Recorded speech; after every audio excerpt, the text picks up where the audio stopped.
Weimar Republic लेके आए। Weimar Republic basically क्या है, एक नेशनल असेंबली टाइप की है जो पार्लियामेंट्री फॉर्म गवर्नमेंट फॉर्म करेगी।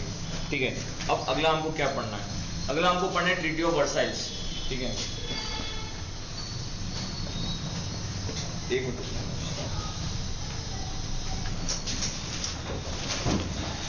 Treaty of Versailles. Treaty of Versailles ठीक है, what is treaty of Versailles? Treaty of Versailles। देखो, पॉलिटिकल एस्पेक्ट में यदि देखा जाए, पॉलिटिकल एस्पेक्ट में यदि देखा जाए तो वेमार रिपब्लिक को किसने बनाया? अलाइड पावर से बनाया। अब अलाइड पावर से जैसे ही बनाया तो उनको पॉलिटिकल एस्पेक्ट में तो ठीक है, डेमोक्रेसी क्या आई, रूल करने लग गई। ठीक है, पॉलिटिकल एस्पेक्ट में डेमोक्रेसी क्या करने लगी, रूल करने लग गई। बट अब एक बात बताओ, किसी भी कंट्री में डेमोक्रेसी तो पॉलिटिकल एस्पेक्ट पे हो गई, बट इकोनॉमिक एस्पेक्ट पे क्या होती है, इंडस्ट्रीज, फैक्ट्री और बाकी चीजें भी सेटअप होती है। तो इन चीजों पे भी क्या क्या अलाइड पावर्स ने कुछ रूल्स, कुछ रेगुलेशंस बना दिए। जो रूल्स उन्होंने इंडस्ट्रीज, माइंस, मिल्स जो होते हैं और माइंस, इनके ऊपर जो बनाए, उसके लिए उन्होंने वर्साइल एक जगह है, वहां पे क्या करी, ट्रीटी करी। किसके साथ ट्रीटी करी? जर्मनी के साथ ट्रीटी करी। जर्मनी के साथ क्यों ट्रीटी करी? क्योंकि जर्मनी क्या आ रहा था, वॉर आ रहा था। तो यहाँ पे अलाइड पावर से क्या करी, ट्रीटी करी। और इसी ट्रीटी को हम क्या बोलेंगे, ट्रीटी ऑफ वर्साइल्स। तो वर्साइल क्या, एक जगह का। ठीक है, इतना क्लियर है? Yes sir. ओके, अब देखो, अब इस ट्रीटी के अंदर क्या क्या हुआ, पहला पॉइंट लिखो, जर्मनी लॉस्ट इट्स ओवरसीज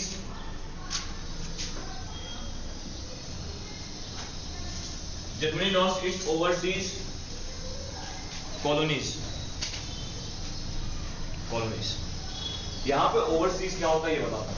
देखो, अब वॉर होता है तो वॉर किसके लिए होता है? फर्स्ट वर्ल्ड वॉर किस रीजन से हुआ था ये बताओ? Land area and prosperity. तो इंक्रीमेंट ऑफ लैंड एरिया, मतलब लैंड एरिया पे कब्जा करना। ठीक है, और प्रॉस्पेरिटी के कारण क्या हुआ आपका? वर्ल्ड वॉर 1 हुआ। ओके, ठीक है। अब देखो, अब जर्मनी भी क्या है, लड़ा है। ठीक है, अब जब लड़ाई होती है तो कोई ना कोई लैंड एरिया पे क्या करेगा, कब्जा करेगा। ठीक है, अब यहाँ पे ट्रीटी में क्या हुई, ट्रीटी में ये कहा गया कि जर्मनी ने कॉलोनीज मतलब समझते हो ना? Yes sir. क्या, किसकी कॉलोनी? कॉलोनी मतलब क्या होता है? जहाँ पे लोग नहीं, बताओ। यूरोपियन में एक टर्म होता है कॉलोनीज। कॉलोनीज का बेसिकली मीनिंग ये होता है कि जहां पे कोई भी यूरोपियन कंट्री के लोग वहां पे आगे क्या करते हैं, ट्रेड करते हैं, और ट्रेड करने के बाद उस एरिया को क्या कर लेते हैं, अपना रेसिडेंट बना लेते हैं, तो उसको बोला जाता है colonies. Like in the sense, आपने कभी सुना होगा इंडिया को ब्रिटिशर्स कॉलोनीज बोला जाता था, पाकिस्तान को भी ब्रिटिशर कॉलोनी बोला जाता था, अमेरिका को भी ब्रिटिशर कॉलोनी बोला जाता था। तो उसी तरीके से ब्रिटिश के अंदर और अदर यूरोपियन कंट्रीज के अंदर जितना भी लैंड एरिया होता है उसको क्या बोला जाता है, कॉलोनी बोला जाता है। अब हुआ क्या कि जर्मनी ने क्या किया, ब्रिटिश और इन सब पे अटैक किया था। हमने देखा था allied powers versus central power के अंदर अटैक किया। अटैक करने के बाद क्या हुआ, जर्मनी हार गया। अब जर्मनी जैसे ही हारा तो जर्मनी के हारने के बाद इनको ट्रीटी ऑफ वर्साइल में जर्मनी को बुलाया। तो जैसे जर्मनी को ट्रीटी ऑफ वर्साइल के ऊपर बुलाया तो सबसे पहले क्या किया, इसका सबसे पहले किया कि जर्मनी को है ना overseas, Germany lost its overseas colonies. Overseas colonies मतलब क्या हुआ कि जर्मनी ने जिन लैंड के ऊपर कब्जा किया हुआ है, उनका जिन लैंड के ऊपर कब्जा किया है, कौन से लैंड के ऊपर कब्जा करेगा, जो उसके दुश्मन के होंगे, उनको क्या करना पड़ेगा, जर्मनी को छोड़ना पड़ेगा। क्या करना पड़ेगा, छोड़ना पड़ेगा। ठीक है ना, लाइक इन द सेंस कि एक राजा ने दूसरे राजा के ऊपर अटैक किया। ठीक है, दूसरे राजा के ऊपर अटैक किया, पर पीछे से जो दूसरा राजा, उसके दोस्त ने क्या किया, उस राजा को है ना हरा दिया। ठीक है, उस राजा को हरा दिया। अब उस राजा के साथ इन्होंने ये ट्रीटी करी कि तुमने मेरे दोस्त का जितना लैंड एरिया लिया है उस लैंड को क्या करो, तुम छोड़ दो। दूसरी तरीके से जर्मनी ने भी क्या किया, जर्मनी के ऊपर अलाइड पावर्स ने ये बोला कि एक काम करो कि सबसे पहले जो तुम हमारी टेरिटरी जीते हो, टेरिटरी मतलब क्या, लैंड एरिया जीते हो, उसको क्या करो, तुम छोड़ दो। ठीक है, तो ओवरसीज ऑफ इसका कॉलोनीज, लैंड कॉलोनीज का क्या हुआ, ओवरसीज हो गया। ठीक है, सेकंड पॉइंट लिखो जिसके अंदर क्या हुआ, सॉरी इसी के अंदर पॉइंट डाल के लिखो, ओवरसीज ऑफ कॉलोनीज के अंदर पहला पॉइंट लिखो, 13% of its territory 17% of its iron and 28% of its coal. 28% of its coal. देखो क्या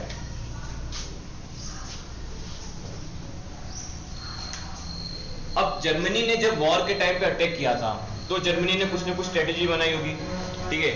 उस स्ट्रेटेजी के बेसिस पे जर्मनी ने क्या किया, कुछ टेरिटरी को कब्जा कर लिया। अब जो टेरिटरी उन्होंने कब्जा करी उसमें से कुछ जो थी वो थी इंडस्ट्रियलिस्ट टेरिटरी, ठीक है। इंडस्ट्रियलिस्ट टेरिटरी में क्या क्या थी, कुछ टेरिटरी थी आयरन की, ठीक है, जहां पे माइंस होते हैं, कुछ टेरिटरी थी कोल की, ठीक है, और कुछ टेरिटरी जो थी वो थी लाइक एक नॉर्मल जो एक स्टेट वाइज जो कंट्री हमारी जो होती है ना रहने की लैंडिंग एरिया, उस टेरिटरी पे क्या क्या कब्जा कर लिया। अब एक बात बताओ, जिन टेरिटरी पे कब्जा कर लिया वो टेरिटरी किसकी होगी, जिसने अपना कब्जा किया। किसने कब्जा किया, जर्मनी ने। तो वो टेरिटरी वॉर के टाइम पे किसकी हुई थी, जर्मनी की हुई। But after the war treaty of Versailles हुआ। ट्रीटी ऑफ वर्साइल्स के अंदर क्या हुआ कि सबसे पहला रूल क्या बनाया कि तुम सबसे पहले क्या करो, जो भी तुमने कॉलोनीज, क्योंकि कॉलोनीज किसकी थी, ब्रिटिशर्स से उन्होंने कब्जा किया, जिन कॉलोनी से तुमने लैंड एरिया लिया है उनको क्या करो तुम वापस से दे दो। इसके अंदर ये क्या क्या देगा, इसके अंदर सबसे पहला पॉइंट क्या लिखा है मैंने, 13% ऑफ इट्स टेरिटरी, ये अपने राज्य का 13% देगा। किसको देगा, जर्मनी, अलाइड पावर्स को देगा। जर्मनी किसको देगा, अलाइड पावर्स को देगा। सेकंड क्या है, सेकंड ये है कि अपने आयरन का, अपना जो आयरन है, यहाँ पे आयरन जो है किसका, जर्मनी, प्लस जर्मनी ने जिसके ऊपर जिन कॉलोनीज के ऊपर कंट्रोल किया है, जो माइंस जर्मनी के अंदर आ गई, उसका 75% देगा। लाइक इन द सेंस क्या कि जर्मनी का आयरन प्रोडक्शन में से मेजोरिटी 75% वो किसको देगा, अलाइड पावर्स को देगा, ठीक है। और थर्ड पॉइंट क्या लिखवाया, 26% ऑफ इट्स कोल, मतलब क्या कि जर्मनी जितना कोल का प्रोडक्शन करेगा उसका 26% किसको देगा, अलाइड पावर्स को। तो बेसिकली यहाँ पे ये मैं बताना चाहता हूँ कि जिन कॉलोनीज के ऊपर कब्जा किया, उन कॉलोनीज के ऊपर जब कब्जा किया वॉर के टाइम, तो उन कॉलोनीज के ऊपर तब तो कब्जा कर लिया, बट जैसे ही वॉर एंड हुआ तो ट्रीटी ऑफ वर्साइल्स के अंदर ओवरसीज ऑफ कॉलोनीज पे मतलब इन्होंने क्या किया कि अलाइड पावर्स ने ये कहा कि तुम कॉलोनीज को छोड़ दो, ठीक है, जिन कॉलोनीज के ऊपर कब्जा किया, साथ ही साथ तुम क्या करो कि तुम्हारी टेरिटरी का 13% जो है उसके ऊपर हमारा राज होगा, साथ ही साथ उसके ऊपर 75% जो आयरन जो तुम प्रोड्यूस करोगे उस पर हमारा राज होगा, और साथ ही साथ जो 13% या जो भी लिखवाया अभी मैंने कोल जो प्रोड्यूस होगा उस पर किसका राज होगा, अलाइड पावर्स का राज होगा। ये पॉइंट क्लियर है? Yes sir. भैया पूछेगा एक और पॉइंट लिखो, जर्मनी हैज, सॉरी ये मत लिखो, अलाइड पावर्स डी militarized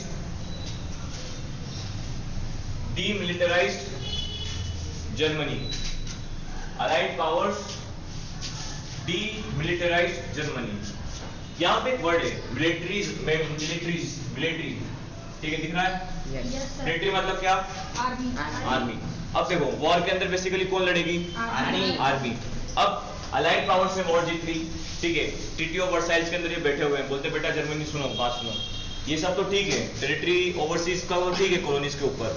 अब एक काम करो कि जो तुम्हारी आर्मी है उसको तुम क्या कर दो, तोड़ दो। अब बोले सर क्या तोड़ दे, मतलब क्या तोड़े, मतलब आदमी को जिंदा मार दे? बोला नहीं। अब देखो एक बात बताता हूँ, आर्मी के अंदर एक रैंक स्ट्रक्चर होता है, एक ये भी मत सुनो, इसको भी हटाओ, सुनो। एग्जाम्पल बताता हूँ, देखो आर्मी है, आर्मी के अंदर कोई ग्रुप होगा वो क्या चलाएगा, वो बंदूक चलाएगा, कोई होगा जो घुड़सवार होंगे, कोई होगा जो हाथी के ऊपर चलेंगे। पहले ऐसे राजा लड़ते थे ना, ऑब्वियसली बात है। अब आज के टाइम पे क्या है, आज के टाइम पे इन्फेंट्री है, इन्फेंट्री जो होता है वो पैदल सैनिक होता है, एक होता है आर्मर्ड उसको बोला जाता है जो तोप चलाते हैं, एक वो होता है जो आपके क्या होते हैं, आपके आर्टिलरी फायरिंग सेलिंग जो गोला फेंकते हैं, ठीक है। एक होता है आपका क्या होता है, एक आपका होता है ये क्या बोलते हैं आपका कोर ऑफ द रेजिमेंट। इसमें क्या होता है, ये जो आर्मी का जो पार्ट होता है ये क्या काम करता है, ये काम करता है मेकिंग ऑफ ब्रिजेस, रोड और ब्रिज बनाने का। तो आज आर्मी का क्या है, पर्टिकुलरली वर्क डिवाइड है। तो जर्मनी ने भी सिमिलरली आर्मी के अंदर बहुत सारे क्या बना रखे थे, पर्टिकुलरली वर्क बना रखे थे। तो अलाइड पावर्स ने ये बोला कि ये सबको तुम हटाओ और पूरी की पूरी आर्मी को क्या कर दो, डीमिलिटराइज कर दो, और तुम्हारा जो पूरा सिक्योरिटी का रीजन, जो तुम्हारा पूरी जर्मनी का सिक्योरिटी का जो भी होगा वो कौन देखेंगे, वो हम लोग देखेंगे। मतलब क्या कि जर्मनी में जो भी सिक्योरिटी रीजन, जो भी आर्मी जो काम करती है, वो पूरे का पूरा कौन सी सैनिक संभालेंगे, उस पूरा का पूरा अलाइड पावर्स के सैनिक संभालेंगे। ठीक है, क्लियर है? Yes sir. Harshita ji clear है? ठीक है, लिखो The war guilt crossed Germany. The war guilt crossed Germany. ठीक है, यहाँ लिख लिया ये, इसमें हेडिंग डाल दो ऐसा करके, एरो बना के। इसमें लिखो forced to pay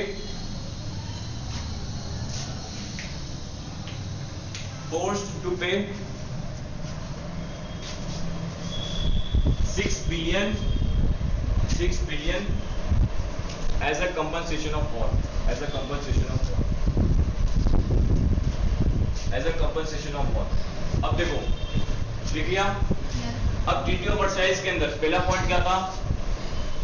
पहला पॉइंट ओवरसीज ऑफ कॉलोनीज, मतलब क्या कि कॉलोनीज पे जो भी जर्मनी ने अधिकार किया उसको छोड़ दे, और उसी के साथ साथ अपना आयरन, कोल और क्या बोलते हैं आपका थोड़ा बहुत टेरिटरी, उसका इतना परसेंट क्या करे, अलाइड पावर्स को दे दे। सेकेंड पॉइंट क्या था? आर्मी को क्या करना है? डीमिलिटराइज करना है। क्यों करना है? इसका एक मेन पर्पस मैंने बता दिया कि आर्मी को डीमिलिटराइज करने से मेन फायदा क्या है अलाइड पावर्स को, ये है कि वापस से जर्मनी है ना एक तरीके से क्या हो जाए, खड़ा न हो जाए, वापस से ना क्या करे, एक तरीके से रिवेंज ना ले ले। तो यहाँ पे ना अलाइड पावर्स ने क्या किया कि जर्मनी को बोला कि तुम अपनी आर्मी को डीमिलिटराइज कर दो, और जो भी सिक्योरिटी पर्पस से जो भी तुम्हारा काम होगा वो कौन संभालेगा? अलाइड पावर्स के सैनिक संभालेंगे। ठीक है, तीसरा पॉइंट क्या है? 6 बिलियन पे करना पड़ेगा। अरे हेडिंग क्या है? The war guilt clause Germany. यहाँ पे एक वर्ड है वॉर गिल्ट। क्या है? War guilt. और ये वॉर गिल्ट क्या होता है? गिल्ट मतलब क्या होता है? सिंपली एक ग्रुप बनाते हैं। गिल्ट पछतावा, और वॉर मतलब क्या? दोनों को मिला तो क्या होगा? वॉर का पछतावा। अब हुआ क्या, ये सुना देखो, जब वॉर होती है तो दोनों तरफ से भर भर के पैसा लगता है। ठीक है, राशन, खाने में, पीने में, डिस्ट्रक्शन, ये सब जो तो पूरा वेपन्स बनाने सब में क्या लगता है? पैसा लगता है।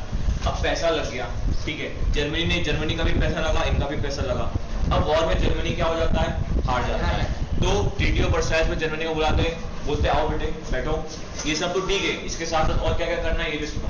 इसके साथ जो अलाइड पावर्स बोलते हैं वो ये कहते हैं कि जर्मनी तुम्हारे कारण हम क्या हुए, इस वॉर में पार्टिसिपेट हुए, तो एक काम करो कि हमारा जो भी नुकसान हुआ है उसकी भरपाई कौन करोगे?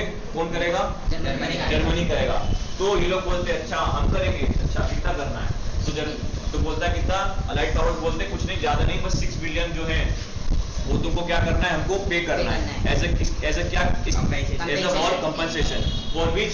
For as a war guilt. मतलब क्या कि वॉर गिल्ट कंपनसेशन तुमको पे करना है। किस लिए पे करना है? कि युद्ध में जो भी खर्चा वर्चा हुआ, लोग मरे, ठीक है, उनके ऊपर हमने जितना भी खर्चा किया उसके लिए तुमको क्या करना है? पे करना है। तो जर्मनी के ऊपर ये जो वॉर गिल्ट है ये अलाइड पावर्स ने क्या किया? थोप दिया। ठीक है, क्लियर इतना? नेक्स्ट पॉइंट है the allied armies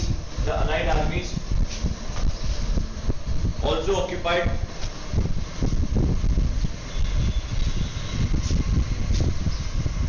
the resource which Greenland, ये लिखो, ग्रीनलैंड लिखा रहा हूं, RHINELAND, ग्रीनलैंड,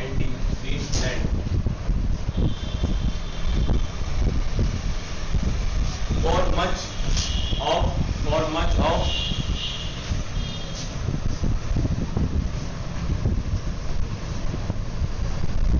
लिख लिया, for much of the 1920s।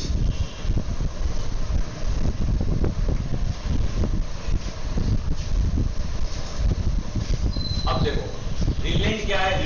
Germany में एक जगह है जो क्या है, वो एक तरीके से एक जगह है जहाँ पे क्या होता है, आपको रॉ प्रोडक्ट मिलता है। किस चीज का रॉ प्रोडक्ट मिलता है? जो iron and steel and coal का जो रॉ प्रोडक्ट होता है वो कहाँ मिलता है? ग्रीनलैंड में मिलता है। तो इन्होंने क्या किया, अलाइड पावर्स ने क्या, अलाइड पावर्स की आर्मी ने क्या किया कि ग्रीनलैंड के ऊपर क्या कर लिया, कब्जा कर लिया। कब्जा क्यों कर लिया? देखो सिंपल सी बात है, वॉर कंपनसेशन तो डाल दिया, ठीक है। अब इंडस्ट्री के लिए क्या चाहिए? रॉ मटेरियल चाहिए, और जर्मनी के पास ये सबसे ज्यादा क्या है, ग्रीनलैंड क्या है, एक तरीके से रिच एंड प्रॉस्परस है। तो अलाइड पावर्स ने क्या क्या बोला, जर्मनी बेटा सुनो, अपना जो ग्रीनलैंड है वो क्या करो, तुम हमें दे दो, ठीक है।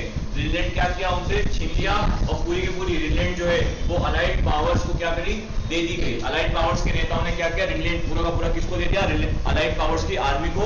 आर्मी क्या करेगी, इस चीज को संभालेगी और पूरी तरीके से इसका क्या करेगी, केयर करेगी, ठीक है। ये ग्रीनलैंड कहाँ का पार्ट है, जर्मनी का पार्ट है, ठीक है। अब ये सब ठीक है, अब देखो और भी सारी ट्रीटी ऑफ वर्साइल्स के अंदर और भी सारी चीज हुई, ठीक है। बट एक क्वेश्चन मेरा ये है कि ट्रीटी ऑफ वर्साइल में जर्मनी को कौन रिप्रेजेंट करेगा, ये बताओ। वेमार रिपब्लिक ना, क्यों रिप्रेजेंट करेगी वेमार रिपब्लिक? देखो मोनार्की किंग भग गया था लड़ने के बाद, कंट्री में पूरी तरीके से क्या थी, अराजकता थी, तो वेमार रिपब्लिक बन गई।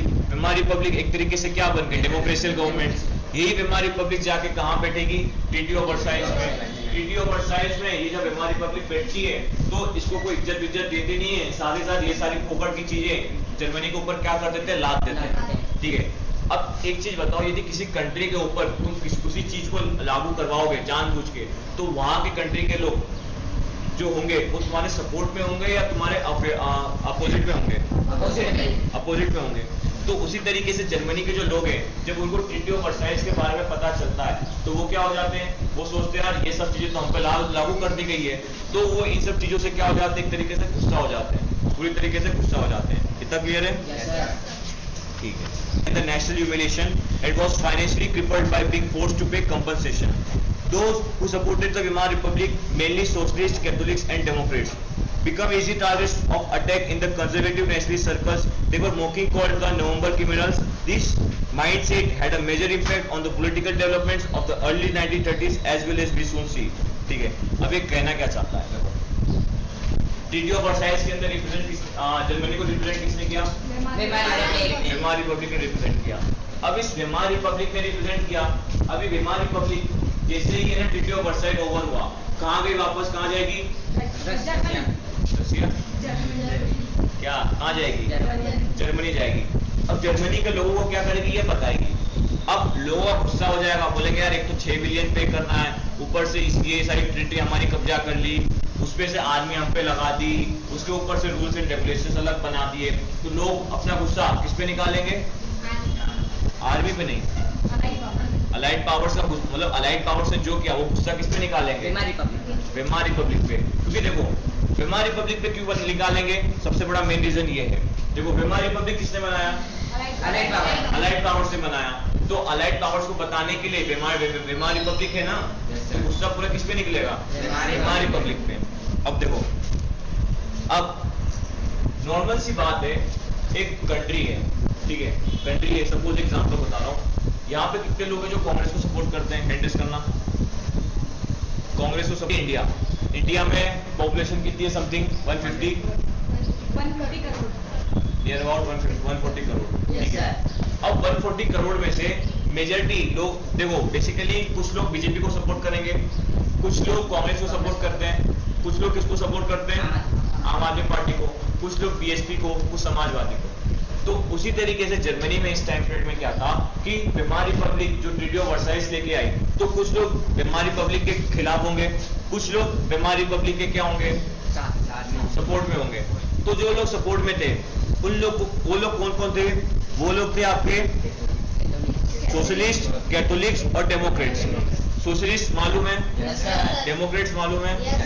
कैथोलिक्स कौन है? कैथोलिक्स जो कि वो मानते थे, गॉड मानते थे, यीशु मसीह को गॉड मानते थे, क्रिश्चियनिटी से। Yes yes sir.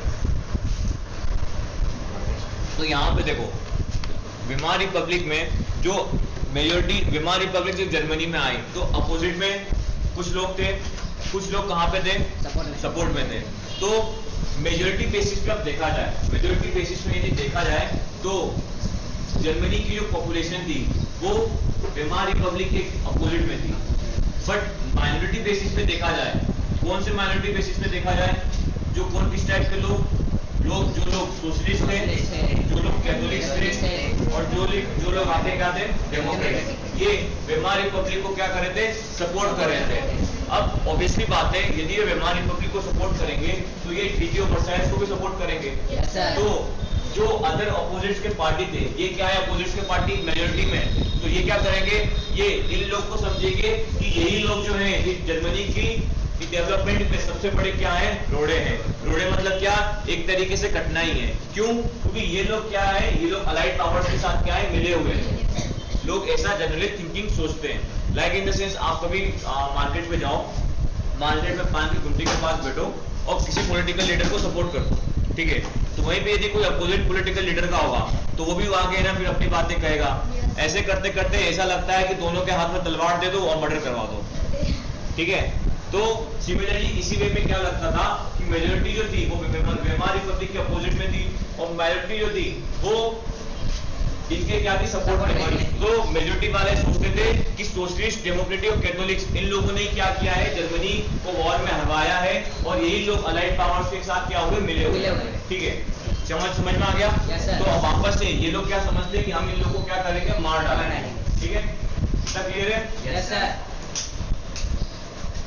अब अगला टॉपिक है political radicalism and economic crisis, ठीक है।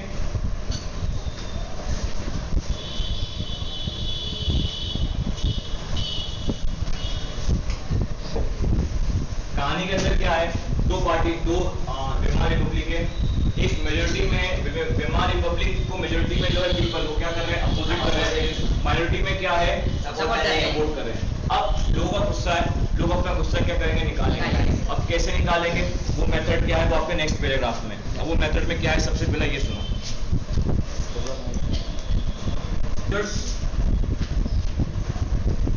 came to be above, to be placed above civilians। अब देखो क्या है इसका मतलब है। अब जर्मनी देखो, जर्मनी में ना दो वेमार रिपब्लिक रूल कर रही है। वेमार रिपब्लिक जैसे ही रूल कर रही है तो वहां पे दो टाइप के लोग जो है वो सपोर्ट कर रहे हैं। एक मेजॉरिटी बेसिस पे अपोजिट है वेमार रिपब्लिक के, और एक माइनॉरिटी बेसिस पे सपोर्टिव में। अब जो मेजॉरिटी बेसिस पे अपोजिट में वो कुछ ना कुछ करेंगे, और वो क्या करेंगे हम वही पढ़ेंगे। तो सबसे पहले इन्होंने क्या किया, इन्होंने ये सोचा कि हम जो सिविलियन है, सिविलियन के ऊपर क्या है, सोल्जर है। मतलब क्या है, वॉर के अंदर लड़ता कौन है, सैनिक लड़ते हैं। अब जर्मनी के भी क्या होंगे, सैनिक होंगे, ठीक है, सैनिक होंगे। अब अभी हमने ट्रीटी ऑफ वर्साइल्स मैंने आपको पढ़ाया, इसके अंदर मैंने बताया कि अलाइड पावर से जर्मनी की आर्मी को क्या किया, डीमिलिटराइज कर दिया, ठीक है। जब डीमिलिटराइज करेंगे तो जर्मनी की जो भी आर्मी पर्सन होंगे वो भी एक तरीके से किसी न किसी फैमिली से आए होंगे ना। तो जब वो किसी न किसी फैमिली से आए होंगे तो होगा क्या कि उनकी फैमिलीज वाले भी उनके साथ ही रहेंगे। वो लोग को अपनी जॉब छोड़नी पड़ेगी, क्योंकि देखो अलाइड पावर्स के मेंबर जब वहां आएंगे तो वो क्या करेंगे, उनके साथ बदसलूकी करेंगे। तो बदसलूकी से बचने के लिए वो लोग क्या करेंगे, सिविलियन लाइफ में आएंगे। तो वो लोग क्या करते हैं, लोगों को है ना वेमार रिपब्लिक के अपोजिट इकट्ठा करते हैं और क्या बोलते हैं कि सोल्जर्स को सिविलियन के ऊपर रखो। मतलब क्या कि हम ही लोग क्या करेंगे, तुम लोग को प्रोटेक्ट करेंगे। किससे प्रोटेक्ट करेंगे, वेमार रिपब्लिक से प्रोटेक्ट करेंगे। तो सबसे पहला पॉइंट क्या है कि soldiers came to be placed above civilians. मतलब सिविलियंस की अबव किसको होना चाहिए, सोल्जर्स को होना चाहिए। और साथ ही साथ क्या होना चाहिए कि जो भी सिविलियंस है उसको क्या होना चाहिए, सोल्जर होना चाहिए। क्यों सोल्जर होना चाहिए, क्योंकि देखो एक तरीके से जर्मनी के ऊपर बहुत सारे रूल्स एंड रेगुलेशन इम्पैक्ट करती है, ठीक है। और साथ ही साथ जो सिविलियन की हालत, मतलब जो नॉर्मल पीपल थे उन लोग की हालत बड़ी खराब थी। तो यहाँ पे जो पुराने सोल्जर्स थे, जो वेटरन सोल्जर्स थे, वो बोलते थे ये काम करो कि सोल्जर्स को है ना सिविलियन के अबाव रखो, और साथ ही साथ बच्चे जो भी उसके नए बच्चे होंगे उनको क्या करो, तुम सोल्जर्स बनाओ। कौन से, किसके सोल्जर बनाओ, जर्मनी के सोल्जर बनाओ। ना कि जो आर्मी जो अभी जर्मनी के ऊपर रूल कर रही है वो आर्मी किसकी होगी, अलाइड पावर की। भैया कहानी में क्लियर रखते चलना, ठीक है ना, कंफ्यूज नहीं होना। सेकेंड पॉइंट लिखो, नहीं बता रहा हूं, लिखना नहीं। The media glorified trench life, the media glorified trench life. अब देखो क्या ग्लोरीफाइड ट्रेंच लाइफ, इसका मतलब क्या है? ट्रेंच का मतलब मैंने बताया था क्या?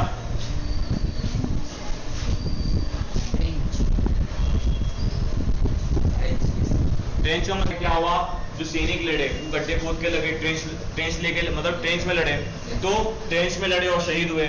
तो अब यहाँ पे लोकल पीपल है, तो लोकल पीपल को और बताने के लिए कि सैनिकों ने ये किया, लोगों के अंदर पेट्रोटिज्म जगाने के लिए, तो लोगों के अंदर पेट्रोटिज्म जगाने के लिए वहां के जो वेटरन सोल्जर्स थे और जो सोल्जर्स जो जर्मनी के लिए वॉर में लड़ चुके थे और अभी एक तरीके से क्या हुए सिविलियन लाइफ में जी रहे हैं, वो क्या बोल रहे हैं? वो ये बोल रहे हैं कि मीडिया को क्या करना चाहिए कि जो सोल्जर्स ट्रेंच के अंदर शहीद हो चुके हैं, जो सोल्जर ट्रेंच के अंदर मतलब लड़ते वक्त, ट्रेंच मतलब यहाँ पे गड्ढे में, वो मतलब गड्ढे के अंदर चुकू के मार रहे होंगे, किसी को गोली पड़ गई होगी, जो शहीद हो गए होंगे, उनके बारे में क्या करना चाहिए? लोगों को बताना चाहिए और साथ ही साथ पेट्रोटिज्म की भावना क्या करनी चाहिए? जगानी चाहिए, ग्लोरीफाइड करनी चाहिए। मतलब क्या कि उनने जो अपनी वीरगति, मतलब उन्होंने जो अपने आप को क्या किया, शहीद किया, तो उसके बारे में लोगों को बताना चाहिए और लोगों को एकजुट होकर अपने देश के लिए क्या करना चाहिए? इकट्ठा करना चाहिए। किसके खिलाफ इकट्ठा करना है? ऑब्वियसली बात है, बेमारी पब्लिक के खिलाफ इकट्ठा करना है। ठीक है, ये क्लियर पॉइंट है।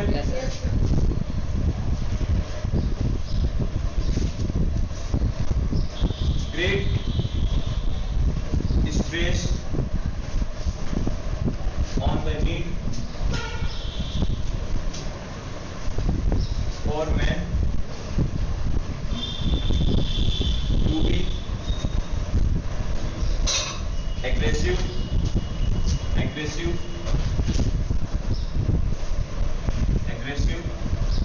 strong and masculine। देखो अब ये कहना कैसा, अब आज के टाइम पे और पहले के टाइम पे अंतर क्या है? आज के टाइम पे जो है, जो आर्मी के अंदर फीमेल्स भी हैं और मेल्स भी हैं, ठीक है ना? बट पहले के टाइम पे जो सोल्जर होता था उसके अंदर बेसिकली कौन जाते थे? मेल्स जाते थे, ठीक है। तो अब जो वेटरन सोल्जर्स हैं वो क्या बोलते हैं? वो ये बोलते हैं कि जो पुरुष हैं, पुरुष मतलब कौन से पुरुष, किस टाइप के पुरुष? जो सिविलियंस हैं, कि सिविलियंस को सारी चीजें बता रहे हैं। तो ये कह रहे हैं कि इस एक बात पे स्ट्रेस दे रहे हैं कि जो सिविलियंस के अंदर मेल है उनको क्या होना चाहिए? शांत नहीं होना चाहिए, उनको क्या होना चाहिए? एग्रेसिव होना चाहिए, मतलब क्या गुस्सा वाला होना चाहिए। उनको वेमार रिपब्लिक को देखते ही क्या आ जाना चाहिए? गुस्सा आ जाना चाहिए। और साथ ही साथ उनके अंदर क्या होना चाहिए? मैस्कुलिन होना चाहिए। मैस्कुलिन मतलब क्या होता है कि आपने कभी सुना होगा कि क्या बोलते हैं, एक डायलॉग सुना होगा कि मर्द को दर्द नहीं होता। Yes, sir. सुना है ना? Yes, sir. मर्द को दर्द नहीं होता। तो यहाँ पे जो मर्द जो टर्मिनोलॉजी है, ये मर्द किसके लिए यूज किया है? कि मर्द का मतलब ये है कि अपने आप को इस तरीके से ढाल लो कि यदि कोई तुम पे फिजिकल असॉल्ट करता है, फिजिकल असॉल्ट कौन करेगा? ऑब्वियसली बीमारी को करेगा। क्योंकि यार देखो, उसको क्या करना है? कंट्री के अंदर रूल करना है। कंट्री के अंदर रूल करना है तो ऑब्वियसली वो किसी न किसी को जेल में डालेगी, किसी भी तरीके से रूल करेगी। तो ये क्या कहना चाहता है कि ये जो वेटरन सोल्जर्स वही कहना चाहते हैं कि जर्मनी के अंदर जो भी मेंस है उनको एग्रेसिव होना चाहिए, गुस्से वाला होना चाहिए और साथ ही साथ मैस्कुलिन होना चाहिए। मैस्कुलिन मतलब क्या? कि उनको एक मर्द की तरह रहना चाहिए, ना कि एक कमजोर की तरह, नहीं एक डरपोक की तरह, ठीक है? मर्द की तरह रहेंगे और हर जो भी यदि वेमार रिपब्लिक किसी भी टाइप का उनके ऊपर पनिशमेंट लागू करती है तो वो उसको क्या करे? झेल ले, ठीक है? उसके बाद चौथा point, aggressive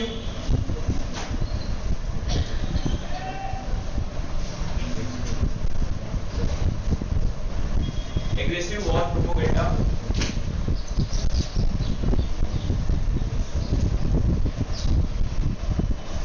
and national honour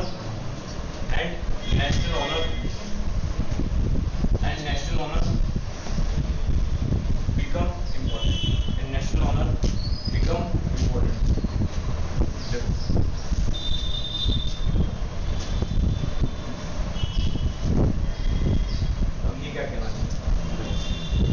जो सोल्जर्स हैं, जो क्या है? वेटरन्स हैं। वेटरन्स मतलब क्या है? समझते हो वेटरन? तो पहले कहना चाहिए कब से वेटरन बोल रहा हूँ। वेटरन का मतलब होता है जो रिटायर हो चुके हैं, समझ गए? उसको वेटरन बोला जाता है। जो रिटायर्ड सोल्जर्स हैं, जब किसके कहाँ के सोल्जर्स होंगे? जर्मनी के। तो जो रिटायर्ड सोल्जर्स है जर्मनी के, उन्होंने क्या बोला? उन्होंने सबसे पहले सारे पॉइंट किए कि सोल्जर्स को हमेशा सिविलियन की अफवाह होना चाहिए। सेकंड क्या किया कि जो मीडिया है, जो सोल्जर शहीद हो गए उनके बारे में लोगों को क्या करना चाहिए? बताना चाहिए। तीसरा पॉइंट क्या कि जो मर्द है उसको क्या होना चाहिए? एक तरीके से ना ताकतवर होना चाहिए और साथ ही साथ क्या होना चाहिए? एग्रेसिव होना चाहिए। अब 1918 के अंदर जब जर्मनी हारता है और 1921 के अंदर क्या होता है कि ट्रीटी ऑफ वर्साइल्स होती है, तो जो वेटरन सोल्जर्स होते हैं ये चाहते हैं कि किसी भी तरीके से जर्मनी के लोग क्या हो, सरकार के खिलाफ क्या करते, एक तरीके से वॉर घोषित करते हैं। तो उसके लिए वो क्या करते हैं? उसके लिए वो एक वॉर प्रोपेगेंडा करते हैं। वॉर प्रोपेगेंडा मतलब क्या होता है? वॉर प्रोपेगेंडा मतलब ये होता है, कभी सुना होगा ना कि तख्ता पलट सुना है? तख्ता पलट होता क्या, ये बताता हूँ। तख्ता पलट ये होता है जब आर्मी क्या करे? गवर्नमेंट को हटा दे। आर्मी क्या करे? गवर्नमेंट को हटा दे। तो आर्मी गवर्नमेंट को कैसे हटाएगी? जब बहुत सारे लोग साथ में यूनाइट हो जाएंगे, ठीक है? तो वहीं पे तो इसी सिमिलर वे में जब तुम जर्मनी के पर्पस पे आओगे तो जर्मनी पे यहाँ जो वेटरन सोल्जर्स हैं ये क्या चाहते हैं कि वेमार रिपब्लिक को क्या करे? हटा दे। वेमार रिपब्लिक पे क्या कर दे? तख्ता पलट कर दे। तो उसके लिए ये क्या करते हैं? वॉर प्रोपेगेंडा चलाते हैं। वॉर प्रोपेगेंडा चलाते हैं और सबके अंदर नेशनल ऑनर की फीलिंग लाने के लिए क्या करते हैं? एग्रेसिव क्या करते हैं? काम करते हैं। नेशनल फीलिंग की क्यों? देखो, नेशनल फीलिंग एक ऐसी फीलिंग होती है जो राष्ट्र के प्रति आपको क्या करती है? एक जोश उमंग पैदा करती है। जैसे कभी आप जनगण मन सुनते हो तो आपके ना कभी रोंगटे खड़े हो जाते हैं, हुए कभी नहीं हुए? किसी भी तरीके देशभक्ति गाने सुनते हो, जब कोई आपके देश के प्रति बात करता है, जब कोई आपके देश के लिए कुछ मरता है तो आपके क्या होते हैं? रोंगटे खड़े हो जाते हैं। तो यहाँ पे जो वेटरन सोल्जर्स हैं वो ये बोलते हैं कि यार वॉर प्रोपेगेंडा हम क्या करते हैं? पूरे के पूरे जर्मनी में चलाते हैं। किस तरीके से? एग्रेसिव वे में चलाते हैं। मतलब सब लोगों के अंदर हम क्या कर देते हैं? गुस्सा ले आते हैं और उस गुस्से से हम क्या करेंगे? लोगों के अंदर एक नेशनल ऑनर की फीलिंग क्या करेंगे? डेवलप करेंगे। नेशनल ऑनर की फीलिंग डेवलप करने से क्या होगा कि लोग एक साथ मिलके वेमार रिपब्लिक को क्या कर देंगे? हटा देंगे। ठीक है, ये क्लियर हो गया?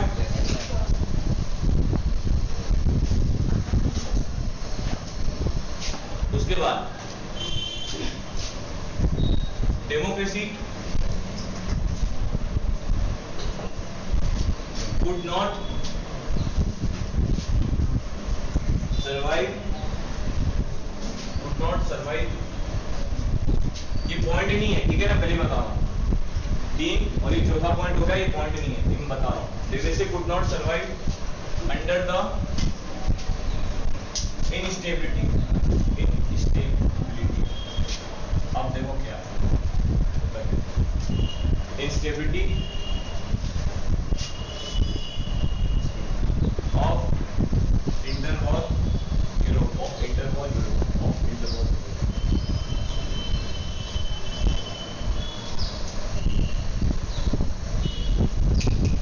अब देखो वेटरन सोल्जर्स ये सारे काम कर रहे हैं, ये सारे कांड कर रहे हैं, तो तुमको लगता है कि जर्मनी के अंदर शांति होगी? देखो, सोल्जर जो होता है, अब एक सिविलियन यदि आंदोलन करे तो यार वो क्या होता है? वो आंदोलन जो होता है वो आराम से क्या होता है? आगे बढ़ता है। बट यदि एक सोल्जर आंदोलन पे उतर आए तो कुछ भी तबाही मचा देगा उस टाइम पीरियड में। तो हुआ क्या? सारे के सारे वेटरन सोल्जर्स और जो सोल्जर्स जो रिजाइन करके मतलब आगे आ गए, तो वो सब ये सारी चीजों पे क्या करने लग गए थे? काम करने लग गए थे। ठीक है, तो इसका रिजल्ट क्या होता है? ले देखिए रिजल्ट क्या होता है इन वोल एक्सपेक्ट। इस पर रिजल्ट क्या होता है? रिजल्ट ये होता है कि जो वेमार रिपब्लिक है, वेमार रिपब्लिक जो है वो अलाइड पावर से बनाई। उन अलाइड पावर से वेमार रिपब्लिक इसलिए बनाए ताकि जर्मनी के अंदर एक तरीके से क्या हो? डेमोक्रेसी हो।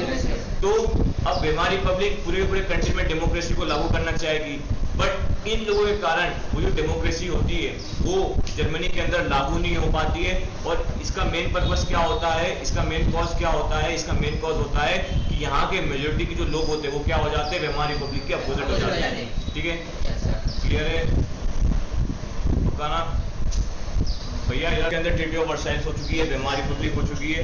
और इसके बाद यहाँ पे क्या है? वेमार रिपब्लिक को कुछ लोग सपोर्ट करते हैं, कुछ लोग सपोर्ट नहीं करते हैं। जो लोग सपोर्ट करते हैं उनको हम क्या बोलते हैं? वो लोग कौन कौन से थे?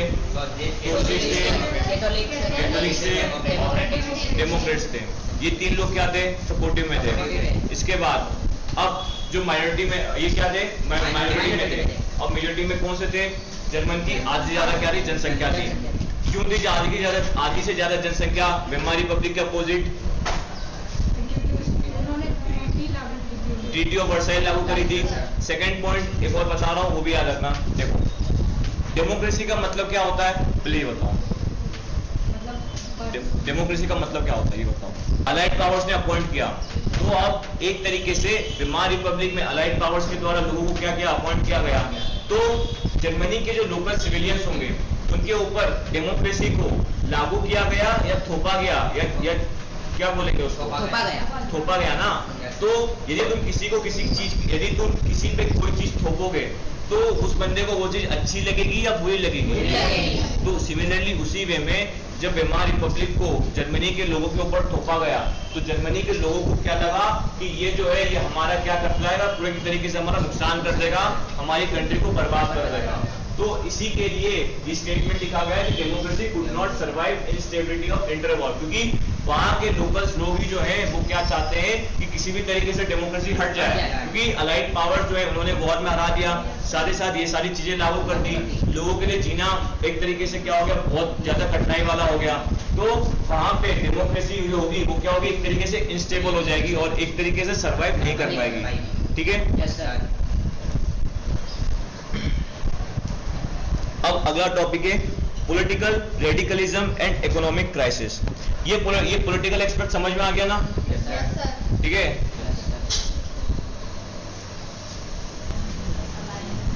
अलाइड पावर्स से आ रहा है। ठीक है, अलाइड पावर्स ने जर्मनी के अंदर कौन सी पार्लियामेंट्री गवर्नमेंट बनाई? साथ आर्मी को देखा देखी कुछ लोग और होंगे, वो भी क्या करेंगे, लोगों को जागरूक करेंगे। ठीक है, कैसे क्या, देखो अब कहीं कहीं बाढ़ आती है तो कोई एक ही मदद थोड़ी ना करता, और भी लोग मदद करते हैं ना। ठीक है, अब तुम्हारा टिफिन है, कोई एक बंदा थोड़ी ना खाएगा, 4 बंदे और खाते हैं। ठीक है ना। दूसरी वे में क्या होता है कि यहाँ जो आर्मी के जो वेटरन सोल्जर्स हैं, वेटरन मतलब कौन, जो पुराने सोल्जर्स हैं, वो जो ये काम कर रहे हैं, उसके साथ साथ कुछ और ग्रुप्स और कुछ ऑर्गेनाइजेशन बन जाते हैं जर्मनी के अंदर।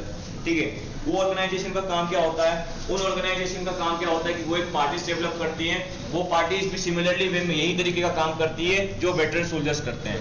ठीक है, तो इसके अंदर पहला पॉइंट लिखो, the Spartacist league was established, the स्पार्टिस्ट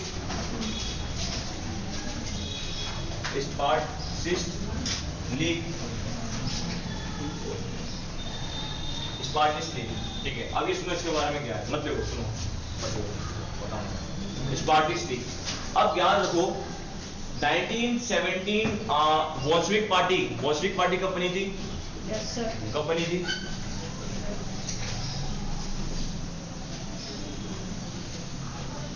भैया बोल्शेविक पार्टी कब बनी थी, किसने बनाई थी? इसका इम्पैक्ट इन लोगों पे पड़ गया। इन लोगों ने भी क्या किया कि इन्होंने बोल्शेविक पार्टी जो बाद में किसमें टर्न हो गई, सोशलिस्ट पार्टी, कम्युनिस्ट पार्टी में, तो उनसे एक तरीके से प्रेरणा लेके इन्होंने भी अपनी पार्टी बना ली। कैसी पार्टी बना ली? उसका नाम क्या लगता है? स्पार्टिस्ट लीग। ये जो स्पार्टिस्ट लीग पार्टी है ये बोल्शेविक पार्टी की आइडियोलॉजी पे क्या करेगी, काम करेगी। मतलब बोल्शेविक पार्टी ने जिस तरीके से है ना रशिया के ऊपर क्या किया, सब कैप्चर किया, तो स्पार्टिस्ट लीग के अंदर जो मेंबर्स थे वो भी क्या सोच रहे थे कि हम भी किसके अंदर, जर्मनी के अंदर वेमार रिपब्लिक को हटा के बोल्शेविक पार्टी की तरह क्या करेंगे, स्पार्टिस्ट लीग लाइन राज करेंगे। स्पार्टिस्ट पार्टी जो है ये नाम है, स्पार्टिस्ट नाम है। ठीक है, जर्मनी में नाम है इसका। ठीक है, स्पार्टिस्ट लीग। ओके, सेकंड पॉइंट क्या है? सेकंड पॉइंट है कि ये स्पार्टिस्ट लीग जो है ये क्या चाहते थे, ये चाहते थे कि जो जर्मनी है इसके अंदर जो गवर्नमेंट हो, वो गवर्नमेंट जो हो वो कैसे हो, कम्युनिस्ट बेस हो, कम्युनिस्ट बेस। और कौन सी कम्युनिस्ट बेस हो? जिस तरीके से बोल्शेविक पार्टी रशिया के अंदर क्या कर रही है, राज कर रही है। अब मैं आपको चैप्टर नंबर 2 पे रिकैप करवाता हूँ। चैप्टर नंबर 2 के अंदर हमने देखा था कि जो बोल्शेविक पार्टी है वो छोटे मोटे ऑर्गेनाइजेशन को भी साथ में ले आती है। ठीक है, आपको याद होगा रेड वर्सेस व्हाइट, याद है? ठीक, रेड वर्सेस व्हाइट। तो यहीं पे जो स्पार्टिस्ट लीग है ये भी क्या चाहती है कि जर्मनी के अंदर भी सिमिलरली वे में बोल्शेविक पार्टी जिस तरीके से रशिया में आई उसी तरीके से स्पार्टिस्ट पार्टी भी क्या कर ले, हम भी अपना गवर्नमेंट बना ले, और किस बेस पे बनाए? कम्युनिस्ट बेस पे बनाए। कम्युनिस्ट जो बेस होता है वो किस बेस पे होता है? सोशलिस्ट बेस पे होता है। और सोशलिस्ट जो होता है उसका फाउंडर कौन था? Karl Marx. तो लेने के बाद ये है कि ये जो चाहते थे, ये चाहते थे कि हम क्या करें, गवर्नमेंट किस बेस पे बना ले? बोल्शेविक पार्टी के बेस पे बना ले। ठीक है, उसी के नाम चेंज कर करके है ना, क्या है कि सिंपली रूल जो चाहते थे वो रूल किस बेस पे चाहते थे? सोशलिस्ट बेस पे चाहते थे। सोशलिस्ट का मतलब मालूम है ना? Yes sir. ठीक है, सोशलिस्ट बेस पे क्या चाहते थे? रूल चाहते थे। इसका अगला पॉइंट है the Weimar republic crushed the uprising with the help of war veterans organisation called Freikorps. अब देखो क्या है, वेमार रिपब्लिक भी बैठी है, ठीक है, वेमार रिपब्लिक को भी सब मालूम है कि ये सब चल रहा है, ठीक है। तो वेमार रिपब्लिक तो कुछ करेगी इन लोगों को दबाने के लिए।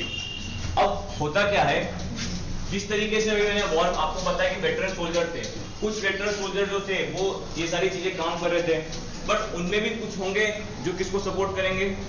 बीमारी पब्लिक को सपोर्ट करेंगे, ठीक है। अरे कभी देखा होगा ना कि कुछ सेनापति धोखेबाज होते हैं, और राजा के साथ मिल जाते हैं। तो उसी तरीके से जो कुछ सोल्जर्स होते हैं वो किसको सपोर्ट करते हैं? बीमारी पब्लिक को। तो वो जो सोल्जर उनको सपोर्ट करते हैं, उनको बीमारी पब्लिक का नाम दे दिया, उसका नाम है फ्री क्रॉप्स। फ्री क्रॉप्स मतलब फसल होती है, फ्री क्रॉप्स। ये फ्री क्रॉप्स जो होते हैं ये क्या करते हैं, ये जो पार्टी है, क्या नाम है इस पार्टी का? स्पार्टिस्ट पार्टी। इस पार्टी के मेंबर्स को ढूंढते हैं और इनको क्या करते हैं? जान से मारने की कोशिश करते हैं, उनको जान से मारते हैं, ठीक है। और साथ ही साथ जो दूसरे वेटरन सोल्जर्स है उनको भी क्या करते हैं? ढूंढ के मारने की कोशिश करते हैं और मारते हैं। लाइक इन द सेंस कि वेमार रिपब्लिक ने क्या किया, इन लोगों के खिलाफ वेमार रिपब्लिक ने ये किया कि लोगों ने फ्री क्रॉप्स बना दी। फ्री क्रॉप्स जो है ये उन वेटरन सोल्जर्स किए जो वेमार रिपब्लिक को क्या करते हैं? सपोर्ट करते हैं। तो यहाँ पे इन वेटरन सोल्जर्स ने क्या किया, इन वेटरन सोल्जर्स ने स्पार्टिस्ट लीग में अंदर स्पार्टिस्ट लीग के जितने भी मेंबर्स है उनको मारने का क्या किया? खोज के क्या करने लगे? मारने लगे और मारने की कोशिश करने लगे, ताकि ये लोग कंट्री के अंदर इंस्टेबिलिटी लेके नहीं आए और डेमोक्रेसी क्या रहे? स्टेबल रहे। बट रिजल्ट क्या होता है कि डेमोक्रेसी इंस्टेबल ही रहती है और वेमार रिपब्लिक बाद में क्या हो जाता है? हट जाता है, ठीक है। इतना क्लियर है?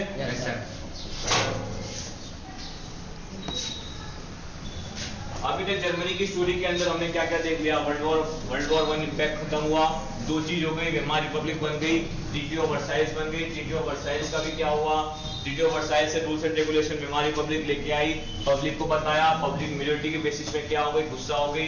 गुस्सा होने के बाद जो वेटरन सोल्जर्स पुराने थे वो क्या करने लग गए? पब्लिक को एक तरीके से कंट्री के अंदर नेशनलिज्म की भावना जगाने लग गए, और जगाने के साथ साथ ये क्या करने लग गए? लोगों को इकट्ठा करने लग गए। किसके खिलाफ? वेमार रिपब्लिक के खिलाफ। इसी के साथ साथ पैरेलली एक और पार्टी बन गई, देखा देखी, उसका नाम क्या है? उसका नाम क्या है? स्पार्टिस्ट लीग। स्पार्टिस्ट लीग जो है वो पैरेलली किसको बिलीव करती है? किस आइडियोलॉजी में बिलीव करती है? सोशलिस्ट आइडियोलॉजी में। और वो किससे इंस्पायर होती है? वो इंस्पायर होती है बोल्शेविक पार्टी के।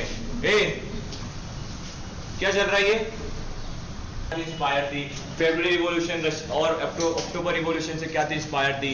ये क्या चाहती थी कि हमारी रिपब्लिक को हटा के हम सिमिलरली इस तरीके का गवर्नमेंट ले आए, किस तरीके गवर्नमेंट ले आए? हम उस तरीके गवर्नमेंट ले आए जैसे रशिया में चल रहा है। रशिया में कौन सा गवर्नमेंट चल रहा है? सोशलिस्ट गवर्नमेंट चल रहा है। तो स्पार्टिस्ट लीग का भी मेन फंडा क्या था कि हम वर्कर्स को साथ में इकट्ठा कर दें, क्योंकि देखो वर्कर्स ही रशिया के अंदर रिवॉल्यूशन लेके आते हैं, तो वर्कर्स को लेके हम क्या कर लें? जर्मनी के अंदर गवर्नमेंट बना ले। और जर्मनी में जैसी गवर्नमेंट बनाने की बात चल रही होती है और साथ ही साथ ये सारी चीजें साथ में हो रही होती है, तो वेमार रिपब्लिक क्या करती है? वेमार रिपब्लिक पैरेलली क्या करती है? वेमार रिपब्लिक इन लोगों को मिटाने के लिए वेटरन सोल्जर्स का ग्रुप बनाती है। उन वेटरन सोल्जर्स के अंदर क्या होते हैं? उन वेटरन सोल्जर्स का ग्रुप बनाने के बाद उन वेटरन सोल्जर्स का नाम भी देती है। उसका नाम क्या होता है? Free crops. और ये फ्री क्रॉप्स का क्या काम होता है कि इन लोग को ढूंढो, मारो और भगवान तक पहुंचाओ। ठीक है, इतनी स्टोरी क्लियर है भाई? ज्यादा अब कहानी में क्या है ये सुनो। ट्रीटी ऑफ वर्साइल हुई, ठीक है, ट्रीटी ऑफ वर्साइल हुई। वेमार रिपब्लिक ने क्या किया? ट्रीटी ऑफ वर्साइल में जो भी ज्ञान जो भी था वो लोगों को बताया। और 1920 के अंदर जब ट्रीटी ऑफ वर्साइल्स हुई तो उसके बाद लोगों जिस तरीके से ट्रीटी ऑफ वर्साइल के अंदर जो पॉइंट्स लिखे थे उसी के हिसाब से वेमार रिपब्लिक क्या करने लगी? काम करने लग गई। काम करने में सबसे पहले क्या किया उसने? कॉलोनीज छोड़ दी। 13% एक्वायर कोल का, उसके बाद कितना 75% आयरन का, 13% जर्मनी की टेरिटरी का, पहली चीज। साथ ही साथ मिलिट्री को क्या कर दिया, डीमिलिटराइज कर दिया। थर्ड पॉइंट क्या था, 6 बिलियन क्या करना था, पे करना था। अब थर्ड पॉइंट पे आता 6 बिलियन, अब 6 बिलियन सॉरी, अभी 6 बिलियन जो है ये 6 बिलियन कहाँ से पे होंगे, सबसे पहली बात तो ये है, ठीक है। ये 6 बिलियन देगा कौन देगा, जर्मनी देगा। अब जर्मनी में भी कौन देगा, सरकार देगी। सरकार किससे लेगी, पब्लिक से। पब्लिक से लेगा, पब्लिक से कैसे लेगी, टैक्स से लेगी। अब टैक्स लगेगा तो क्या होगा, टैक्स लगने से क्या होगा, टैक्स किस पे लगता है, टैक्स किस पे लगता है, सामान पे लगता है। तो ज्यादा टैक्स लगने से क्या होगा, तो सामान के प्राइस बढ़ जाएंगे, सामान के प्राइस बढ़ जाएंगे। जब सामान के प्राइस बढ़ जाएंगे तो लोकल पीपल जो होंगे वो क्या सामान को खरीद पाएंगे, तो ऑब्वियसली बात है कि जब 6 बिलियन पे करने थे तो हमारी पब्लिक ने तो इस तरीके से काम किया, टैक्स लगा दिया, बट लोकल्स लोग पे ही नहीं कर पा रहे थे, ठीक है। अब जब लोकल्स लोग पे ही नहीं कर पा रहे थे तो 6 बिलियन देगा कौन, ठीक है। तो हुआ क्या कि स्टार्टिंग के टाइम पे तो थोड़ा बहुत करके है ना जर्मनी पैसे देने लग गया था, बट ले दे के क्या हुआ कि जर्मनी के अंदर क्या आ गया, इन्फ्लेशन आ गया। ऑब्वियसली बात है, टैक्स ज्यादा लग रहा है तो इन्फ्लेशन आ गया। इन्फ्लेशन मतलब समझते हो ना,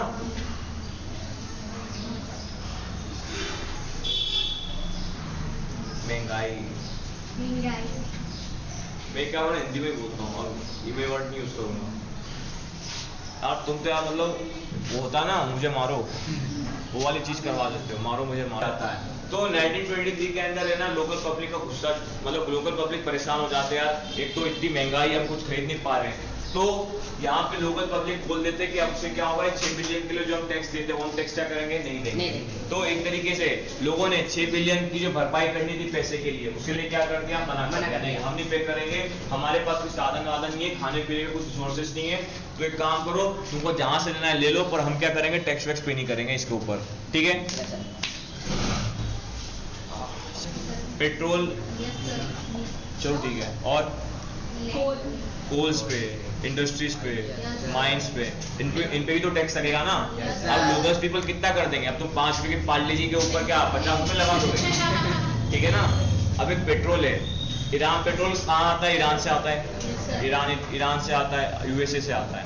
अब आज के टाइम पे एग्जांपल लो, पेट्रोल है, वो पेट्रोल इंडिया में आता है पर बैरल, मतलब बैरल मतलब समझता जो तुम्हारा ड्रम होता है ना पानी का 18 लीटर का, उसको बोलते हैं बैरल।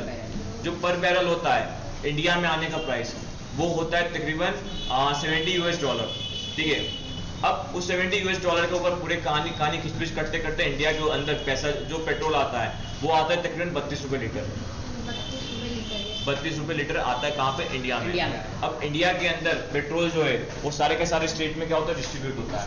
अब जो स्टेट है उस पर क्या लगाती है, टैक्स लगाती है, और उस टैक्स के कारण जो पेट्रोल का दाम आपके इंदौर में वो 32 से कहाँ कितना का हो जाता है, 110 का हो जाता है।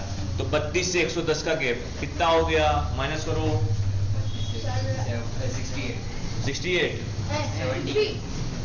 कितना हो गया, 78। अब एक बात बताओ, 70 का क्या कर लिया इसने, गैप कर लिया। तो बेसिकली ज्यादा टैक्स किस पे लग गया, ज्यादा टैक्स पार्ले जी की बिस्किट पे लगा या फिर वो पेट्रोल पे लगा, पेट्रोल पे लगाना। गवर्नमेंट ने ज्यादा टैक्स किससे लिया, पेट्रोल पे लगाया। उसी तरीके से जर्मनी में भी क्या था, जो बीमार रिपब्लिक था उसने ज्यादा टैक्स लगाया कहाँ पे, इंडस्ट्रियल सेक्टर पे लगाया, ताकि वहां से क्या हो, पैसा ज्यादा आना, ठीक है। अब इस टाइम पे क्या हुआ, जर्मनी के लोगों ने बोला कि हम 6 बिलियन क्या करेंगे, पे नहीं करेंगे। इन्हीं के साथ साथ जो इंडस्ट्रीज थे कहाँ के, जर्मनी के, उन्होंने बोला हाँ हम भी क्या करेंगे, पे नहीं करेंगे। तो होता क्या है कि फ्रांस जो होता है, फ्रांस कौन से ग्रुप में आता है, सेंट्रल या अलाइड। जो फ्रांस जो होता है वो एक लैंड एरिया क्या कर लेता है, ऑक्यूपाई कर लेता है जर्मनी का। बोलता है यार तुम मेरे पैसे नहीं दोगे, 6 बिलियन, मतलब 6 बिलियन के अंदर फ्रांस का भी हिसाब होता है। बोलता तुम मेरे पैसे नहीं दोगे, अच्छा बेटा रुक सुन, मैं तेरा ये एरिया जो है गिरवी रख लेता हूँ। होता है ना ऐसा तुम्हारे साथ कि कोई तुम्हारी यदि पेंसिल चुरा ले, तुम उसे 4 रुपए मांगो कि पेंसिल दे, अगले दिन यदि वो 4 रुपए नहीं लाता तो तुम उसका डब्बा ही गायब कर देते हो, लंच का डब्बा। ठीक है। तो उसी तरीके से फ्रांस जो होता है वो भी क्या करता है, एक लैंड को क्या कर लेता है, जर्मनी के ऑक्यूपाई कर लेता है। क्यों? क्योंकि यार 6 बिलियन लोग 6 बिलियन रुपीज जो है वो पे नहीं कर रहे हैं, उसमें फ्रांस का जितना हिस्सा है वो पे नहीं कर रहे हैं। मतलब 6 बिलियन के अंदर सारी कंट्रीज का है ना टोटल, इसको इतना मिलेगा, इसको इतना मिलेगा, इसको इतना मिलेगा। तो फ्रांस का जितना हिस्सा था, तो जर्मनी ने बोला कि हम 6 बिलियन पे ही नहीं करेंगे। तो फ्रांस को ऐसा लगा यार ये तो मेरा हिस्सा नहीं देगा, जब मेरा हिस्सा नहीं देगा तो मैं काम करता हूँ कि इसका एक लैंड एरिया क्या कर लेता हूँ, ऑक्यूपाई कर लेता हूँ। उस लैंड एरिया का नाम बता रहा हूँ, उस लैंड एरिया का आपका नाम है RUHR, रूअर, RUHR, ठीक है, रूअर।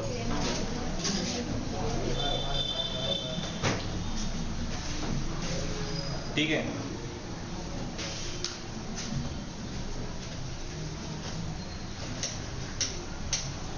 लिख लिया RUHR, रूअर। इसका पॉइंट समझ में आ गया ना, रूअर क्यों ऑक्यूपाई कर लिया। अब होता क्या है, जैसे ही रूअर को ऑक्यूपाई किया तो सिमिलरली क्या होता है, रूअर जो एक प्लेस है वहां पे क्या होता है, सबसे ज्यादा क्या होता है, प्रोड्यूसिंग होता है, मतलब क्या होता है, प्रोडक्शन होता है, एक इंडस्ट्रियल एरिया है जर्मनी का। अब जैसे ही रूअर पे कैप्चर हो जाता है तो अब सप्लाई क्या हो जाती है, रूअर से आना बंद हो जाती है। सप्लाई मतलब समझते हो ना, क्या, किसी सामान का आना जाना। अब रूअर जो है, रूअर जो प्लेस है वो जर्मनी का एक तरीके से समझ लो एक प्रॉस्परस प्लेस था, जहाँ पे इंडस्ट्रीज क्या करते थे, काम मतलब अपना फैक्ट्री लगा के ना प्रोडक्शन करते थे। तो रूअर पे क्या कर लिया, कब्जा कर लिया। किसने कब्जा कर लिया, फ्रेंच नहीं, फ्रांस। फ्रांस के लोगों को फ्रेंच बोलते हैं। कौन है, रूअर पे कब्जा कर लिया। अब रूअर पे जैसे ही कब्जा किया तो रूअर का जितना भी सप्लाई था वो फ्रांस ने जर्मनी में न जाके कहां शिफ्ट कर दिया, अपनी कंट्री में शिफ्ट कर दिया। अब रूअर को जैसे ही इस एरिया, इसका जितना भी रूअर से जो भी प्रोडक्शन होता था वो जब सप्लाई उसने अपनी कहां पे शिफ्ट कर लिया, अपनी कंट्री में शिफ्ट कर लिया। तो जर्मनी के पास कुछ बचा गया वहां से आने का, कुछ नहीं बचा। तो वहां पे प्रोडक्शन की क्या हो गई, जर्मनी में कमी हो गई, प्रोडक्शन की क्या हो गई, कमी हो गई। और जब कमी होगी प्रोडक्शन की तो जो प्राइस होगा वो बढ़ेगा या घटेगा, बढ़ेगा। तो बढ़ने से क्या हो जाता है, जर्मनी के अंदर इन्फ्लेशन नहीं, वो जो इन्फ्लेशन होता है वो हाइपर इन्फ्लेशन में क्या हो जाता है, कन्वर्ट हो जाता है।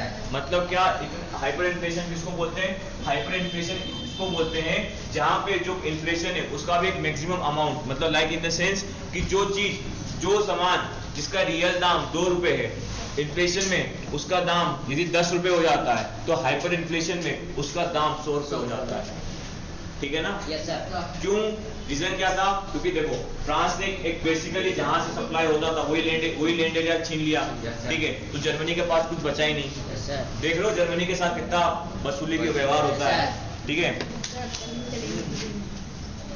लोगों ने क्या क्या किया, वैसा लोगों ने क्या किया कि नोट छाप दिए, जर्मनी की जो करेंसी थी उसी में नकली नोट छाप दिए कि क्या हो कि हम क्या करें, जो प्राइस, जो सामान है उसको क्या खरीद लें। ठीक है, अब होता क्या है कि जर्मनी में लोग क्या करते हैं, नोट छाप देते हैं, नकली नोट इतने छाप लेते हैं। अब इतने तादाद में नकली नोट हो जाते हैं कि जो सामान होता है, जो सामान सपोज 10,000 का होता है वो 1 लाख का सामान बन जाता है। हाइपर इन्फ्लेशन तो 1 लाख का सामान बन जाता है, और जब वो 1 लाख का सामान बन जाता है तो लोग सोचते हैं कि हम इसको कब खरीदेंगे, कब ले जाएंगे। तो आपके बुक में एक फोटो है, ठीक है,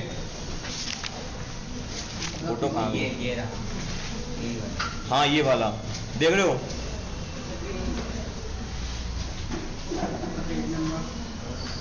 नहीं यार ये वाला नहीं है, एक मिनट,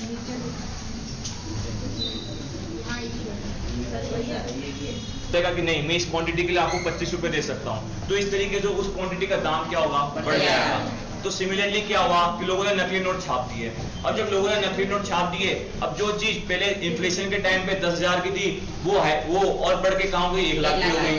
अब 1 लाख की हो गई तो इससे क्या हो गया, जर्मनी के अंदर हाइपर इन्फ्लेशन आ गया। ठीक है, बट वहां पे वेमार रिपब्लिक क्या करी थी, वेमार रिपब्लिक चुपचाप होकर बस टैक्स लगा रही थी। ठीक है, और कुछ नहीं कर रही थी। ठीक है, तो सेकंड रीजन इकोनॉमिक कॉजेस में क्या हो जाता है जर्मनी के, पहला रीजन तो फ्रांस वाला कि फ्रांस रूअर को ऑक्यूपाई कर लेता है। सेकंड रीजन क्या होता है कि लोग क्या कर देते हैं, इस इन्फ्लेशन से बचने के लिए नकली नोट छापते हैं, पर इसका उल्टा प्रभाव पड़ जाता है। इससे क्या पड़ जाता है? इससे हाइपर इन्फ्लेशन आ जाता है। ठीक है, हाइपर इन्फ्लेशन समझ गए ना? Yes sir. भैया क्लियर है? Yes sir. ठीक है। अब यहाँ पे डाटा लिखा हुआ है, ये डाटा अपने पॉइंट में इंक्लूड कर लेना। In April, US dollar was equal to 24,000 marks. In July, 3,50,000 marks. In August, 4 crore 621 lakh 1,000 marks. मतलब क्या कह रहा है? देखो, इसको क्या करना था? पे करना था 6 बिलियन। ठीक है, अब ग्लोबल लेवल पे करेंसी चलती है। कभी सुना होगा कि एक US डॉलर 70 रुपए, सुना है ना? एक पाउंड 99 रुपीज। तो उसी तरीके से जर्मनी की जो करेंसी थी वो यूएस डॉलर में उस टाइम पे क्या थी, और इन्फ्लेशन में किस टाइम पे, उस टाइम पे क्या बनी, और हाइपर इन्फ्लेशन में क्या बनी। तो इन्फ्लेशन के एक यूएस डॉलर जर्मनी की जो करेंसी मार्क्स है, जर्मनी करेंसी मार्क्स है, तो जब इन्फ्लेशन स्टार्ट हुआ था तो वहां पे क्या था? 24,000 था। जब इन्फ्लेशन आया तो एक यूएस डॉलर कितने का हो गया? 3,53,000 का। और जब हाइपर इन्फ्लेशन आ गया तो ये 4 करोड़ 62 लाख 1,000 का हो गया। तो समझ रहे हो क्या? 46 लाख। सर 46 लाख 21। हाँ सॉरी, 46 लाख 21,000। ठीक है, ठीक है। और उसके बाद दिसंबर आते आते देखो कितना हो गया? 98 लाख 86,000। ठीक है, अरे यार ठीक है यार, समझ गए ना? वैल्यूज पढ़ लेना और उसके बाद देखो ट्रिलियंस में चले गए। ठीक है, तो नकली नोट छापने का देख लो क्या होता है। क्या होता है? महंगाई और बढ़ जाती है। तो जो ज्ञान देना नोट छाप दे उनको बताना बेटा इधर आओ। ठीक है, इससे कोई फायदा नहीं होता, उल्टा नुकसान होता है। ठीक है, अब इससे क्या हो गया? अब इससे देखो हाइपर इन्फ्लेशन से क्या हो गया कि लोगों को अब खाने के लिए बहुत ज्यादा प्रॉब्लम हो गई। अब जो रोटी इन्फ्लेशन के टाइम पे, मतलब इन्फ्लेशन के टाइम पे 10 रुपए मिल रही थी, अब वो हाइपर इन्फ्लेशन के टाइम पे 10,000 रुपए मिल रही है। तो लोग कहाँ से खाएंगे? तो बच्चे क्या होने लगे? भूखमरी से मरने लग गए। लोग क्या होने लगे? भूखमरी से मरने लग गए। और इससे क्या होने लगा? लोग के अंदर और गुस्सा क्या हो गया? जग गया। ठीक है, इतना क्लियर है? उसके बाद एक टॉपिक बचा है द ईयर ऑफ डिप्रेशन, ये बस खत्म करेंगे। उसके बाद मैं उसके बाद मैं आ जाऊंगा हिटलर पे। हिटलर कैसे आ जाता है? ठीक है भैया, इतना पढ़ लेना, टाइम हो गया है ना? ठीक है, इतना पढ़ लेना। कोई डाउट है?